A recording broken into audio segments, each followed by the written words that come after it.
Amigos en Facebook, vamos a comenzar nuestra transmisión. Ustedes tienen ahí a Donna que está bailando Despacito, que fue la canción ganadora número 1 en el Billboard. Hacía 20 años que no teníamos una canción ganadora. Restrepo, para ti, mujer, por el sol. Amigas, estamos con Donna Cooper, que es una amiga de este programa y es parte de la familia. Ella es directora ejecutiva de PCCY, Public Citizens for Children and Youth. Y esta organización siempre está trabajando para crear contenido, para hacer política pública y además para discutir los temas que afectan a la familia, a nuestros niños. Así que ella es muy importante para ti, mujer.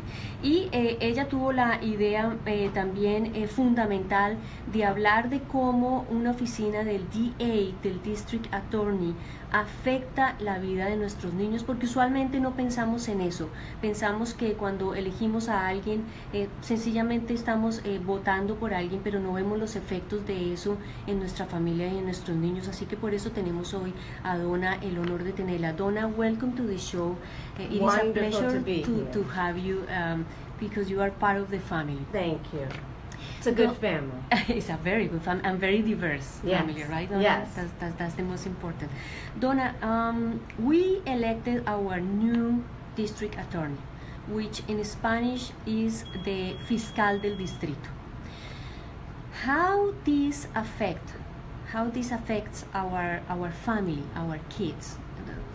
Well, you know, the district attorney really determines how long somebody goes to jail and if somebody goes to jail. And so one of the things that we know in Philadelphia is that our too many men are in jail. And we know that Black and Latino men go to jail at a higher rate than white men. So one of the things that happens is the district attorney makes a determination. Am I going to seek jail? How long is the sentence? So the police arrest and you go to court, but it's what the district attorney argues for that really makes the difference. And so Larry Krasner won as the district attorney in the Democratic primary, and it's not likely that a Republican will unseat him, but they could. And one of the things that Larry Krasner ran on was decreasing the number of people who go to jail. Now it's tough, you know, you want to keep the city safe, so bad guys need to know that they're going to end up in jail. But the question is everybody who's going to jail a bad guy? And does everybody need to go to jail for as long as they are? Because it's breaking apart our families. And the most horrible thing is once you go to jail and you come out, likelihood you can get a job is very, very low.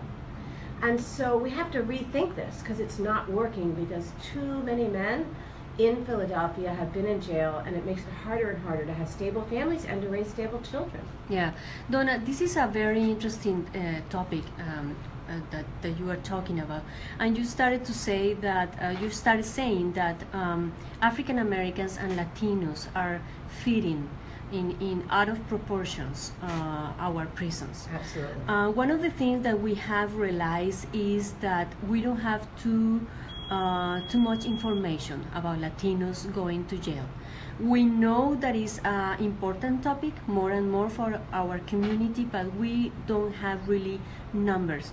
And another thing that we don't have in a very precise way is the fact that for Puerto Ricans and Cubans and Mexicans and so on, how the prison topic affect these communities is different. Mm-hmm. It's different for a Puerto Rican and it's different for a Mexican. It's different for somebody that has documents that is legal in the country for somebody that is not legal in the country. And that is breaking our families. That is the most important. I mean, the sadness of Terrible. this. Well, right now, if you're Central American, if you're Mexican, and you're arrested, let's say you're stopped for driving through a red light. You know, you could easily be... Which is not a crime. Which is not a crime. You can be picked up, detained, and then sent back to Mexico. And this is happening, women and men, across America right now under the new president's executive order. And people who are going in for their hearings to immigration. I yet have not had my hearing to become a legal immigrant. And I go down to the Immigration and Customs office, and I can be arrested right there and sent back to Mexico, even though I'm following the rules. Yeah. And my child is here. Now my child doesn't have a mother, or my child doesn't have a father, or my child doesn't have both of those. So now that's not a function of the DA, but in the case of the DA, whether they're prosecuting somebody who's Mexican, Cuban, Dominican, Puerto Rican, these issues are very, very big, and they need to be thought about, because it's already hard enough for somebody with an accent to get a job. Yeah. Now they're coming out of prison and they're less employable. It will be practically impossible. Yes, to get a job. Absolutely. Donna, what about women? Sometimes we think that the prison issue is more a men thing, but usually, or we don't think too much about women in prison. And I have to be honest. I don't know too much about the women being in prison, but as far as I know, many of our women that are in prison, they have a story of violence, of abuse, so which create a hard personality, a rough personality, and it's not.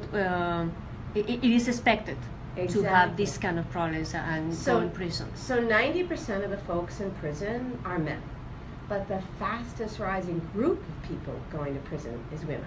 Yeah. So many of them, historically, women were going to prison because they were taking violent action against somebody who abused them. And instead of seeing that as self-defense, the district attorney prosecuted them for manslaughter or murder. Now, Larry Krasner has said he's going to be very different. That would not be the tact that he's going to take. We'll see. But historically, that was the base of women in prison. Now we've had more women in prison for drugs. And this is another question. What is Larry Krasner? He has said that if there are nonviolent crimes, he's going to look for diversion. He's going to want to open up more drug courts. So for women, that's going to be a better opportunity. Prostitution is another charge that often lands women in prison. Now, you and I might say, is it, obviously it's illegal to be a prostitute, but many women have been prostitutes since they were teenagers. Yep. And they were brought into prostitution by somebody who was exploiting them, and they've been victims since the time they were 12, Exactly. 13. Now, Philadelphia DA's office already does not prosecute girls who are prostitutes. They treat them as victims. But, sometimes there's a blurry line. At 18, are you a girl? Are you an adult? So this has been a huge issue in the DA's race.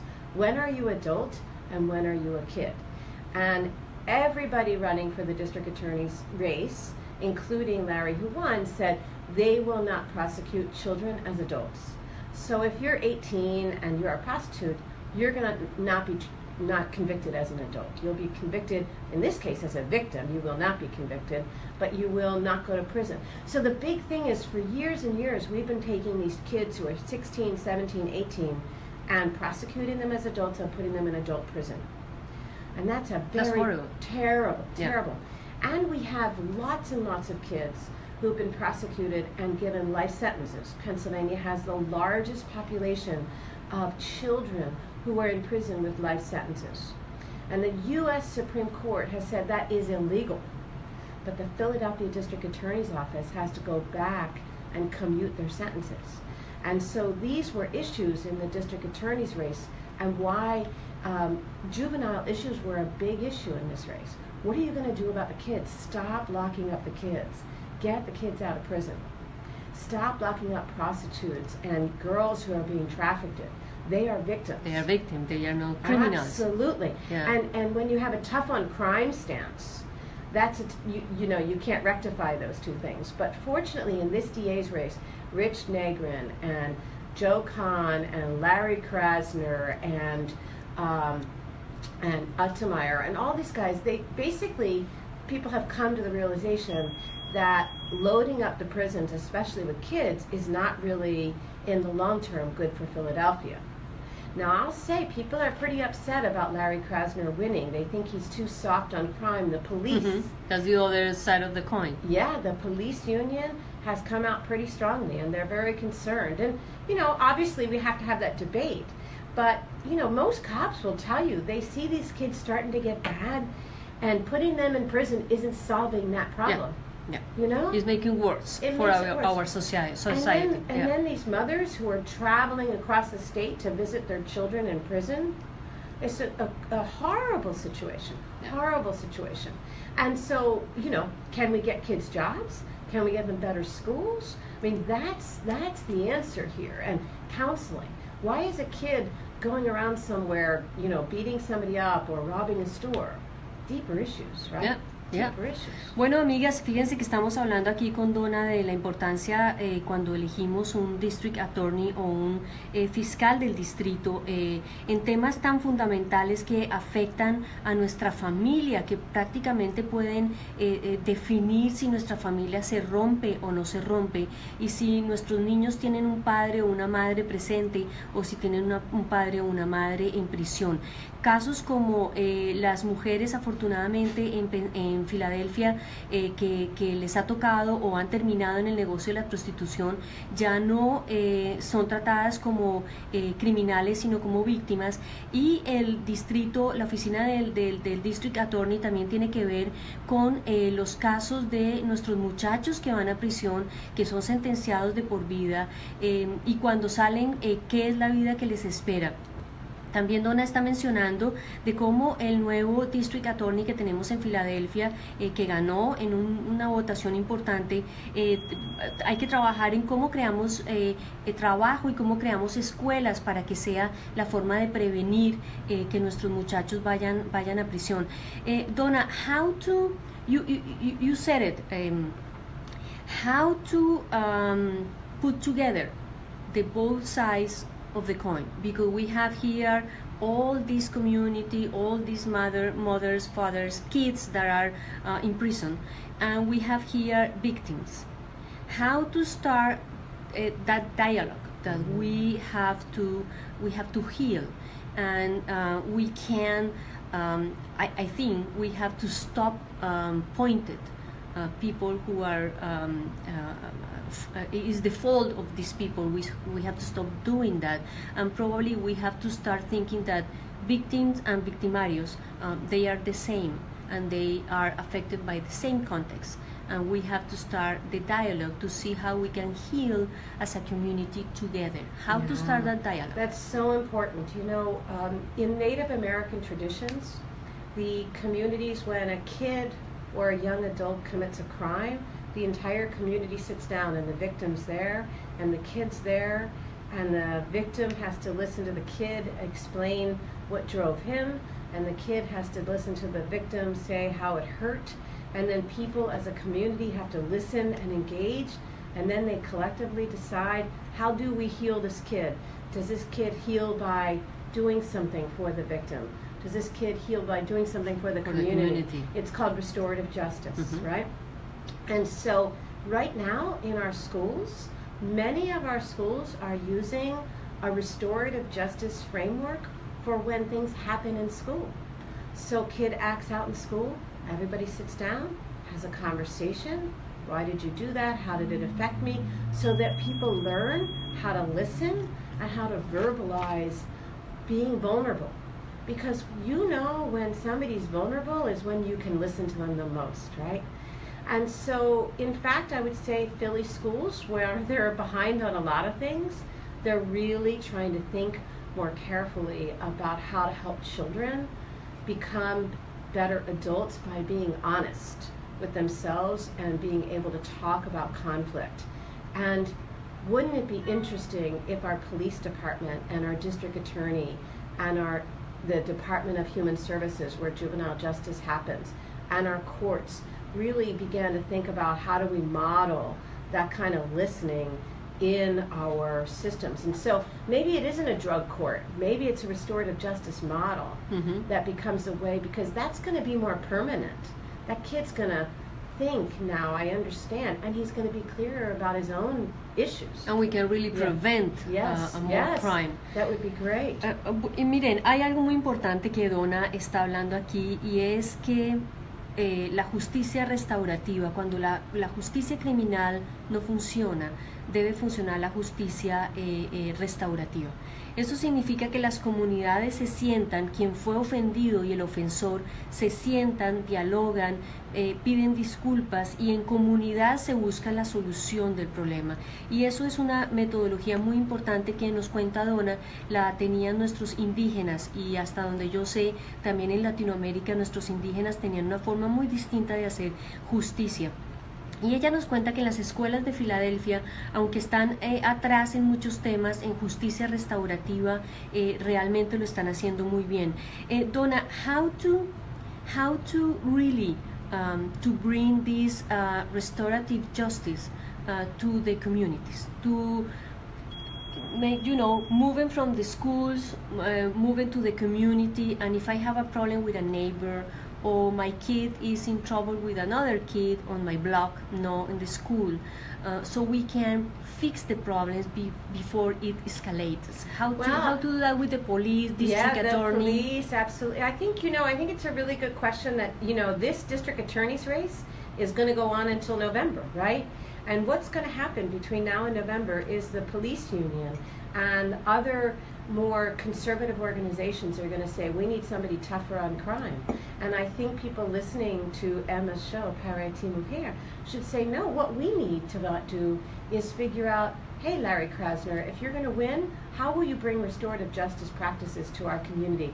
Because we can do it on a block, you and I, but it takes leaders. It takes the police commissioner. Take the police. It takes the district attorney. It takes the head of the courts to say, we're going to try something different and see if we can permanently change the trajectory of kids. And that would be very exciting. So let's make that an issue in the district attorney's race between now and November. Let's see if we can do that. Bueno, amigas, están escuchando a Donna, y para quienes apenas se unen al programa, estamos en Para Ti Mujer con Emma Restrepo, y tenemos de invitada a Donna Cooper hablando de la importancia del district attorney o de el fiscal del distrito. Se nos ha unido Madeline Neris Negrón aquí a nuestro Facebook y dice buenos días. Fíjense que Donna nos hace un llamado bien importante. Ella nos está diciendo que tenemos a Larry Krasner hasta noviembre, y en noviembre vamos nuevamente a elecciones. Como ustedes recuerdan, Larry Krasner va a estar reemplazando a Seth Williams, quien tuvo que salir justamente por corrupción. Entonces, si nosotros realmente queremos que esta justicia restaurativa, que tiene mayores beneficios que la justicia criminal, llegue a nuestro barrio, tenemos que comenzar a trabajarlo, tenemos que presionar a Larry para que lo haga. Y si es el caso, tenemos que golpear a las puertas de Larry y decirle, hey, ¿cómo lo va a hacer usted y cómo nos puede ayudar en nuestro barrio? Porque definitivamente esa funciona más que llevar a nuestros muchachos a prisión. La política policiva no va a llegar a ningún punto, sencillamente nos va a hundir más como comunidad. Donna, if there is a group of moms in the block, in the community, and they really want to start doing that restorative justice in their blocks, how they can ask for the help of the district attorney or the office or the help of the police, how they can really make it real? Well, I would say, Emma, you're ahead of the times as usual, and right now you may not find a lot of resources to help with that. But what's really interesting is if a group of moms went to their police captain and they said, can we have a meeting with the police commissioner? We want to talk with the Commissioner Ross and work with him on a restorative justice model. And I think he would be very responsive. He's a very good police commissioner. And again, he works for Jim Kenney, the mayor, who understands locking up kids isn't the solution. He talks about how he was a bad kid, but adults helped him see a better way. And so I think we have to start to get the pressure to boil up, and say, let's meet with the police captain, let's meet with the police commissioner, so that at the same time we're talking to the district attorney's race about this, we're beginning to put pressure on the police department about how it's changing and helping communities solve conflict, not just arresting kids. I think the police captains, if they're good, they'd be very happy to respond. I'm sure, because I have the feeling that the police is more and more engaged with the different communities that we have. Yes. Thank God here, Yes. the diversity in Philadelphia, and this is a great city. This is a model for other cities. And this is a city where our mayor is very clear, lock them up is not a strategy. And it will be a city where the district attorney is very clear that we need more substantive solutions for people who commit crimes. So we could be on the cusp of really becoming a model. And those moms stepping forward to their police commissioners, you know, I mean, just from today's show, Emma, I'm going to write a letter to the police commissioner. Great, And I'm going Donna. to say, let's think about how we begin to create a vehicle in the police department that people who want to solve conflict, especially when it involves kids, in a different way can come together and get your support. That would to be do wonderful, Donna. Yeah. Donna, I have never asked you, how was you as a kid? So tell me. Me? Yeah. Well, you know, my brothers were really bad. And my brothers... You were the only girl? Girl, 2 boys and a girl. And I'm Uh-huh. the youngest. And my brothers were bad, and my brothers were arrested. And so I was a goody two-shoes. I never got in any trouble. Never? Donna? No. You were very, I was a totally... You behave. I did. I was a Girl Scout. Because my brothers were so bad, and they were always grounded, and they were always in trouble, and they had to go to prison, and the whole bit. And I thought, oh my God, I'm not doing that.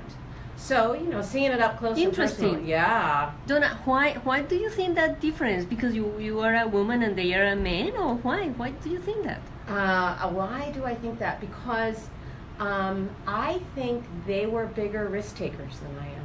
Most people who commit crime are very big risk takers. And that's sort of the issue. Which could be something good. Good, absolutely. But you know, the research on the adolescent brain, on the teenage brain, especially boys, is there's an awful lot of endorphins, good feeling, comes when you take risk. And so it feels good, it right? feels really, really good. And so boys just keep doing it more and more and more. And their brains are very slow to develop in terms of self-restraint. And at Penn, they're doing amazing research on adolescent brains and trying to figure out how do we teach parents to recognize this is not like a personality disorder. This is a chemical reaction in the brain. It's totally normal. And how do you get the muscle, the self-restraint muscle, to compensate for the eagerness of the goodness of the feeling of risk-taking? So I didn't have as much of a, I didn't get as much of a chemical reaction from risk as they did. But when you think about, especially these young boys, the risk, some kids skateboard off of I-95. That's the risk they do, right? Yes. And some kids will go rob a store, but it's all about taking risks. It's an adventure. For them, it's just an adventure. And we have to recognize it's part of maturing, and we have to figure out how we take that in a better way, and we get kids to practice. And Emma, pre-K is the best way to solve that. I agree with you. When kids are in pre-K, and there are another 1,000 pre-K seats opening up. You are listening to Chicas. Yes. When kids are in pre-K, their muscle on self-restraint starts getting developed when they're 3 and 4, and it highly controls them as teenagers. They have much less incarceration, much less interaction with the police, because they started to develop that muscle really early. Yeah. Donna, I have to take advantage of these 2 minutes with you. So, were you a kid that do you have a lot of friends in your childhood? Yeah. I was. Were you the leader? I was a leader. Oh I can see it. I was the leader. Okay, everybody, we're gonna do this, and then we're gonna play house, and then we're gonna play school, and then we're gonna go walk in the creek, and then we're gonna do this, and then we're gonna absolutely. Used to be. Did you used to be a person who used to read a lot, or no. What did you do in your free time? Kids, you run around. My family were not readers. My parents both worked, so they weren't home a lot. So every day after school, we just run around, climb trees, whatever. No, we weren't. I wasn't studious. Liked to have fun, lots of friends, and it's funny. You spend a lot of time walking around the neighborhood. In fact, Emma, I'm leaving here now, and I'm going to meet for breakfast my friends from elementary school, Aw. with whom we walked around the neighborhood for hours and hours So every day. now you are going to walk around the Exactly. neighborhood I'm driving again. back to my neighborhood and going out for breakfast. So yeah, you know, but it's funny you say that, because during the times I was doing that, my brothers were breaking into houses and Being crazy. disturbing the peace, you know, going to the basketball game and doing something stupid. So it's really interesting how. But it's interesting because I went to nursery school. My brothers didn't. That was my next question. I went to it was called nursery school in those days, you know, and I don't know. We just learned from an early age how to sort of keep things under control. And you know, I don't know if you've heard the story about the mayor going around to the kindergartens. Yes. So Jim, should I tell the story? Yep. So Jim Kenny, the mayor, has gone to 99 schools. That's incredible. Unbelievable. And he goes to kindergarten classes, and he sits on the little chairs, and he says most of the kids squirm, have their heads down, look bored, some start crying, some get all fidgety. And, you know, he talks for like 5 minutes, and then at the end of the class, he'll typically say, how many of you went to pre-K? And typically 4 or 5 kids will raise their hand. And they are the kids that were sitting They up were straight. active, yeah. They were looking at him, they were asking him questions because they could relate. Big difference. Big difference. Yeah. So there's 1,000 pre-K slots. And we have to take PHL advantage pre-K. of that. Yeah. PHL pre-K. Chiques, escuchen a Donna, todavía hay 1000 cupos. El pre-K hace una gran diferencia en nuestros muchachos porque el cerebro comienza a trabajar más rápido, van a llegar más lejos sin duda, y esa simple acción de llevar a nuestros muchachos a un buen pre-K puede determinar el futuro de su vida. No es exagerado, amigas. Donna, it has been a pleasure to have you here. Thank you very much. I'm very grateful with you, I'm because very this grateful Sunday you give not us your everybody gets, you know, to go to a radio station. So thank you very much, Thank Donna. you. This is your home. Thank you. Is that all right? Yes, Donna. I'm going to try to go to. I'm trying to do it in Spanish. I'm just not a regular. I'm going to. Is Oregon? Is one of the places here in the United States that have been very successful with restaurant. Yes, it is Oregon. Yeah. So I asked for fans to the re-entry project to write an article to see if we can bring that model here, or at least Yeah. tell Yeah. how it works. Yeah. So if we do this connection, that would be wonderful. That would be great. When are you going? I just asked for the morning. I hope June, at the end of June probably, if they process fast Who's the the re-entry project?